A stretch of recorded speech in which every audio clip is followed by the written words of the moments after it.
Aku baru sedar, semua orang yang tak pasang aircon tu bukan sebab tak nak, sebenarnya teringin nak pasang aircon.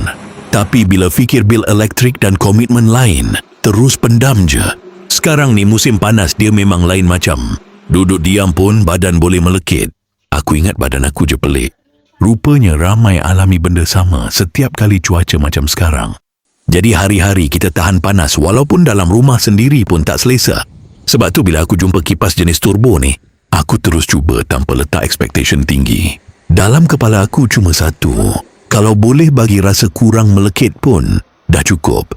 Tapi bila first time aku on, terus aku perasan sesuatu yang aku tak pernah rasa dengan kipas biasa-biasa.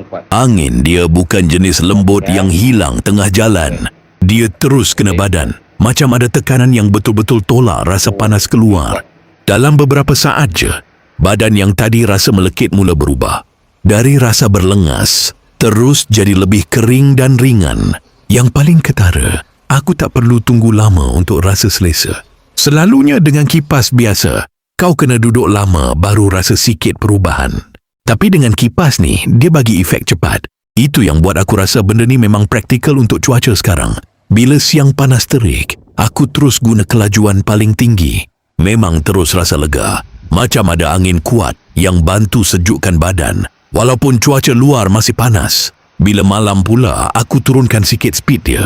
Cukup untuk bagi rasa nyaman tanpa terlalu kuat. Jadi tidur pun lebih lena, tak terjaga sebab berpeluh. Kipas ni juga boleh pusing kiri kanan. Jadi bukan satu tempat je rasa angin. Satu ruang boleh dapat sama. Kalau duduk ruang tamu atau bilik, tak perlu ubah posisi banyak kali semata-mata nak cari angin. Itu antara benda yang aku tak sangka akan bagi kesan besar. Apa yang buat aku lagi yakin, aku tak perlu ubah apa-apa dalam rumah. Tak perlu pasang apa-apa yang rumit. Tak perlu fikir kos bulanan tambahan. On je terus dapat rasa angin yang memang membantu lawan panas. Itu je sebenarnya yang aku cari dari awal. Sekarang setiap kali balik kerja, aku dah ada sesuatu yang boleh terus bagi aku rasa nyaman. Tak perlu hadap lama rasa melekit tu. Daripada badan berpeluh, terus jadi lebih selesa dalam masa singkat. Mood pun automatik berubah bila badan dah tak lagi rasa rimas. Kadang kita ingat nak selesa kena keluar duit besar, tapi sebenarnya tak pun. Bila jumpa pilihan yang betul, kita masih boleh capai rasa yang kita nak, tanpa perlu paksa diri ke komitmen yang berat. Kalau kau sekarang tengah lalui benda yang sama, panas tak reda, badan melekit walaupun duduk diam, kipas biasa macam tak membantu. Tapi dalam masa yang sama, kau belum bersedia untuk pasang aircon. Ini mungkin penyelesaian paling masuk akal untuk kau cuba dulu. Jangan tunggu sampai setiap hari rasa tak selesa tu jadi normal.